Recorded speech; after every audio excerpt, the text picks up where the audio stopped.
Sentro ho ngayon ng usapan ay itong si Franco Mabanta na isang dating sinasabing Marcos sa PR strategist na ngayon ay naharap po sa kasong extortion o pangingikil at siya po ang sinasabing founder o bumuo nitong controversial na Peanut Gallery Media Network o PGMN. At na kung saan ay talagang ngayon biglang napakabiliso ng pagbulusok ko nito.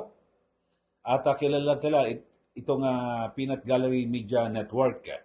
Pero ay marami po yung mga na nasasangkot ng mga pangalan dito at pero ang pinakamatindi yung ito hong si PCO Undersecretary Claire Castro na parang pilit na idinidikit lang dito ho sa mga Duterte, ito pong si Franco Mabanta. Pero alam niyo ho, napakatalino na ho ng ating na ating mga kababayan, ng mga Pilipino. At parang akala niyo siguro hindi magsi-search yung mga tao eh. O ngayon, marami na ho naglalabasan na kung saan ay dikit nga po itong si Franco Mabanta kay Pangulong Marcos Jr. mismo at kay First Lady. So kasi, siyempre, natural lang ho yan na kasi ito po ay sinasabing tumulong itong si Franco Mabanta mismo sa kampanya ni Pangulong Marcos Jr. At yung sa unity, kasama katandim si VP Sara. So, siguro ay hindi ho dapat na i-connect sa isang tao. O lalo na ngayon, pinakita pa mismo ni Yusek Claire Castro na yung litrato ni Pangulong Duterte at itong si Mabanta. Ito, panoorin nyo mga kababayan. Ipapakita ko muna sa inyo. Tapos mamaya ay ating hihimayan at kukomentaryahan. So ito, panoorin natin ng matanong dito po sa Malacanang Press Corps itong si Yusek Claire Castro patungkol dito po sa pagkaka-aresto kay Franco Mabanta na kung saan ay siya po ang bumuo nito hong Peanut Gallery Media Network. Panoorin po natin. Baka may reaction po ang palasyo dun sa pagkaka-aresto kay Franco Mabanta, PGMN founder, kaugnay dito po sa extortion case sa dating speaker. Ang nais naman po ng Pangulo sa lahat ng pagkakataon, managot ang dapat na managot. Kung mayroon po silang dapat na panagutan, kung mayroon po silang ginawang krimen, dapat lamang po nilang itong panagutan. Pero definitely, kailangan po ng due process sa lahat ng bagay. Follow up po, kilala po ba siya ng Pangulo dahil sinasabing may papel daw tong si Mabanta dun sa online political campaigns noon na sumusuporta kay Pangulong Marcos? Hindi po siya kaibigan ng Pangulo, pero siguro mas nanaisin ko po kung ito po ang inyong itatanong dahil ito po ay mismong pinost ni Franco Mabanta. Baka ito po ang itanong nyo kung ano po ang relasyon niya sa mga Duterte.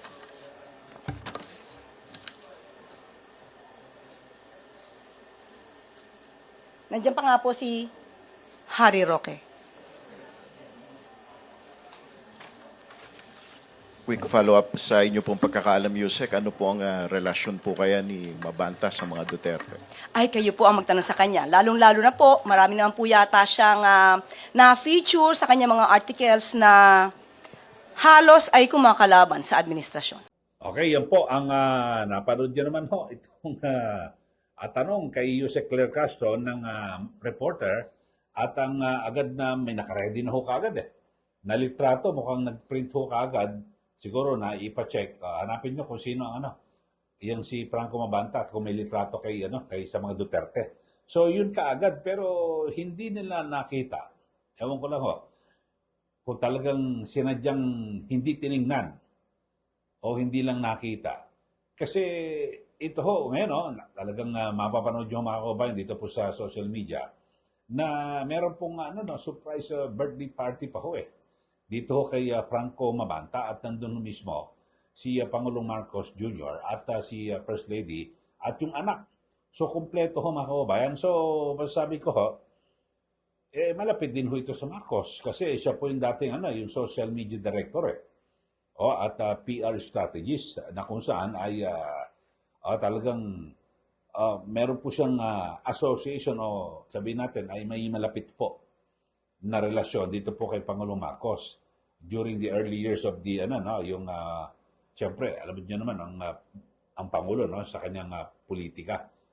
Di ba? So dito ho ay ang talagang makikita niyo ho yung parang pagkabayas at parang itong si Claire Castro hindi na lang ho tumatayong spokesman Basta't parang siya po ay basta't may issue po ng Duterte, no, pwedeng idikit ang mga Duterte, dinidikit niya. Ito, panoorin niyo mga kababayan, itong video na kumakalat, kung saan ay ito, merong birthday party kay Franco Mabanta at ang report ay di umano ay dyan pa ho mismo sa tahanan ni na Pangulong Marcos Jr. at First Lady sa Forbes Park. Ito, panoorin po ninyo.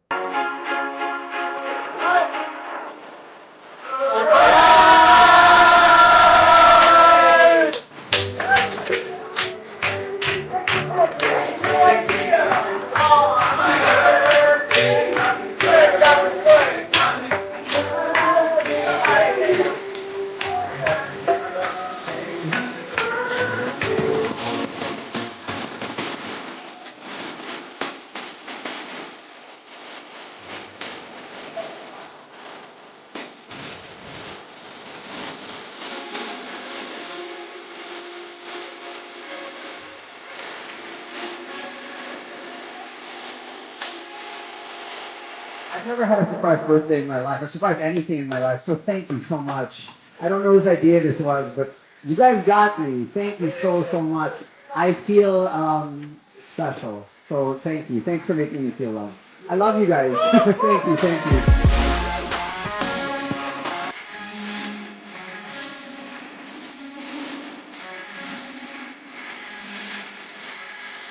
Special birthday surprise. Mamaya, meron pa tayong party.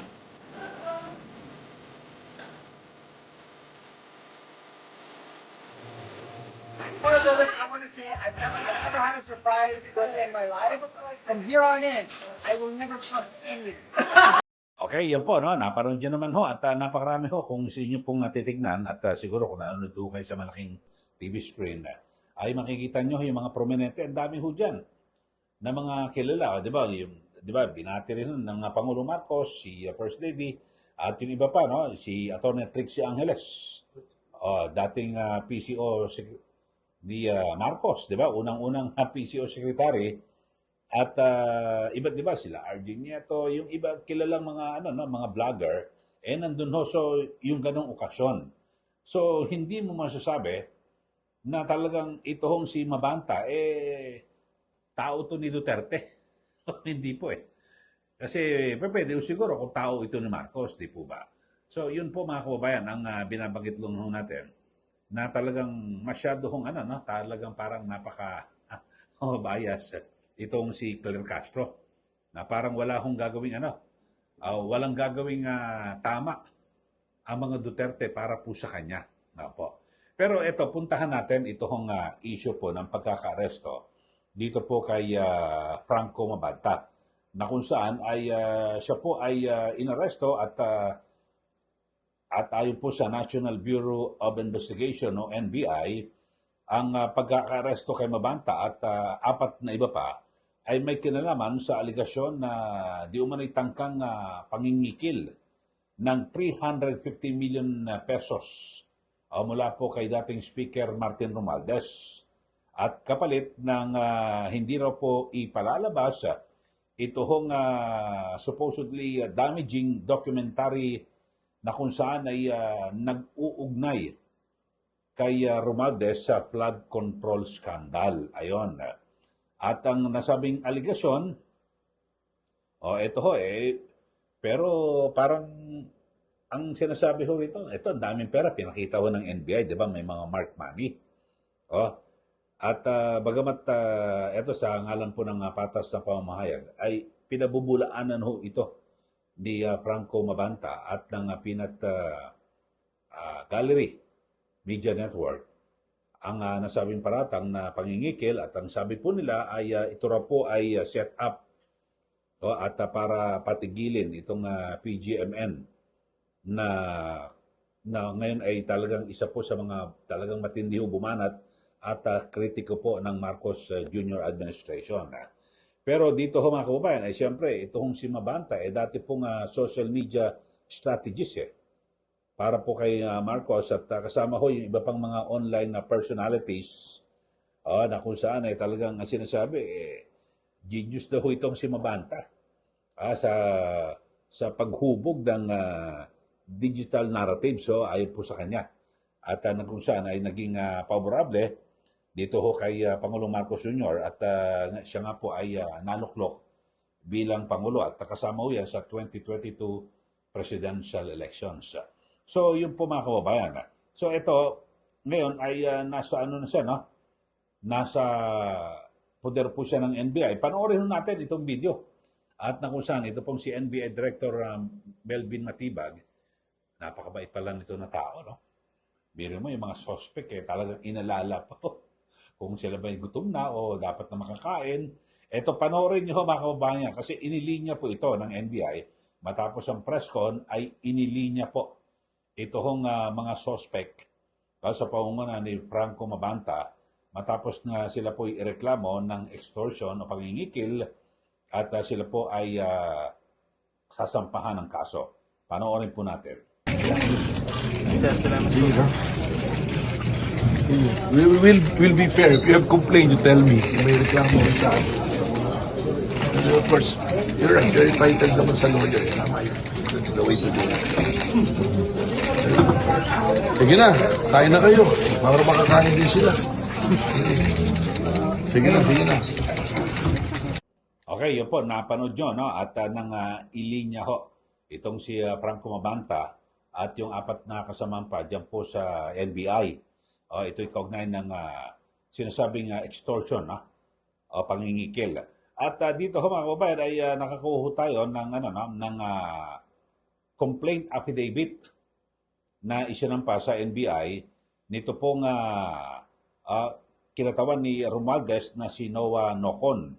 At nakusan na inaakusan itong Peanut Gallery Media.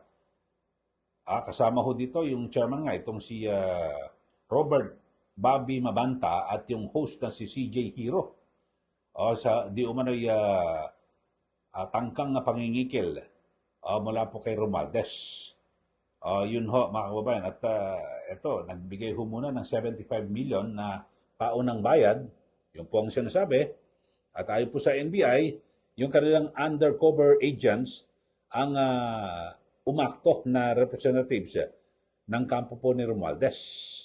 Yun ho, at nagkita. Kikwento ko lang ho yung mga pangyayari at nagkita ro po sila ni si Mabanta ng around 5:30 p.m. noong May 5, diyan po sa The Peninsula, Manila, sa Makati City. At sa nasabing pagpupulong ay ito pong si Mabanta ay muling binigyan din, ni-reiterate raw po yung demanda.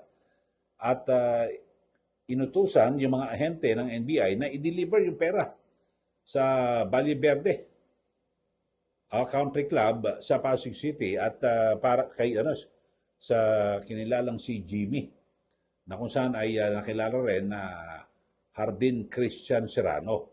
So matapos daw po yung delivery, ayun na. Yung dito po sa entrapment money, yun na, nagka-arestuhan na mga kababayan. Pero dito, ang tanong ko lang din ho, paano nakapaglabas ho ng pera? No? Ang dami pa palang pera ni Romualdez. Naka-freeze po yung kanyang accounts, di ba? Siguro, sabagay, sa bangko yung naka-freeze, pero baka ba tayong pera po dyan sa kanyang bahay? Hindi po ba? So, dito ho, mga kababayan, ay tumitindi ho talaga, no? Kasi itong PGMN, talagang sa ngayon ay talagang nagiging matindi hong kritiko po, no, ng mga politiko. Ako hindi naman ito basta anti-Marcos Kasi may mga personalidad po silang binibira. Katulad ito si Romualdez, di ba? Talagang binira nila yan. Patapos yung isang yung dating congressman na natalo sa Quezon City, si Rillo, di ba? May mga ganun silang episode na personal, pero hindi mo masabing anti-Marcos ho ito Kasi, siyempre, dati niya mga bossing ho itong si Pangulong Marcos Jr. So, ewan lang ho natin, yun lang aking pananaw ho rito. Pero ang pinakamatindi ho rito, mga kababayan, ay eto, kasi kanya-kanya ng mga reaksyon Nako, itong PGMN, baka raw parang gustong supilin at lahat po ng mga kritiko ho ng Marcos Jr. administration. Ako particular, hindi naman to talagang direktang kritiko ho ng Marcos Jr. administration kasi iba-iba nga, may kanya-kanya ho, may mga anchor. Alam niyo sa kanilang PGMN, may kanya-kanya, may mga pro-Duterte, may mga anti-Duterte, parang isang media network na maituturing. So parang ganun ho mga kababayan. So abangan ho natin itong kasong ito, bagamat may sinasabi po itong PGMN, na-set up daw po sila. Ako naman, hindi natin sila agad nahuhusgahan, mga kababayan, at siguro ipakita ho nila kung talaga ba sila ina-set up at pero hindi po maikakaila yung napakaraming pera. Nandun, mark money po ito di po ba? So dito ho, sa suma total, mga kababayan, dito po sa ating episode, siguro maghinay-hinay lang po itong si Claire Castro na agad na idinidikit ang pangalan. At pinakita pa yung litrato ni dating Pangulong Duterte at sila BP Sara, kung ano man, dito ho kay Franco Mabanta na ngayon, sabi natin, napakasama po ng image at sinasabing nangingikil dito po kay Romualdez. Sana maging maingat ho mga kabayan at higit po sa lahat, maging responsable itong si Claire Castro, di po ba? Pero sa ngayon, spokesperson ho siya, pero pag may issue na pwedeng idikit ang Duterte, ganun agad ginagawa niya. Sige, magbigay na po kayo ng comment dito po sa ating channel at kung ano po masasabi niyo rito. At sa mga bago lang po mag-subscribe na po kayo at huwag niyo pong kalimutan na i-like at i-share. Sundan niyo rin po yung aking Facebook, Eli Saludar. Maraming salamat. Muli ito po si Ka Eli. Magandang araw po sa ating lahat.